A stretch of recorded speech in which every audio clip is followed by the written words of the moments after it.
ek kan baie mooi vir julle sê, ek was in die afgelope 2 jaar, ek was in Jamaica gewees, en ek was in Engeland gewees, en ek was in Gibraltar.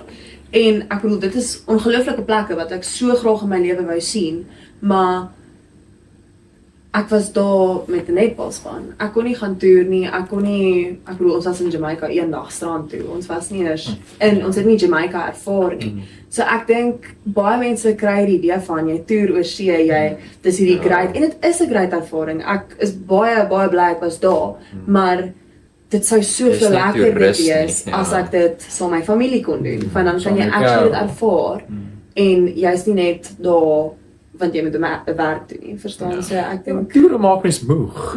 Toere is uitputtend, dis alles behalwe. Ja, dis alles behalwe lekker in die sin van gemaklik en rustig. Ek bedoel, daai drukking het ons al van Menlo Park gestel met die atletiek byvoorbeeld. Ag, dis jy moet die hele tyd atletiek toer, ja, maar dit was lekker. Maar jy moet die hele tyd jou goed oppas. Jy moet die hele tyd, soos jy's 'n verantwoordelike mens op daai vlak. Jy moet jou dit was lekker gewees. Dit was goeie herinneringe gewees, maar vir die res van jou lewe? Nee, dankie. Of jy dit wil doen vir die res van jou lewe nie. Toer. Ja.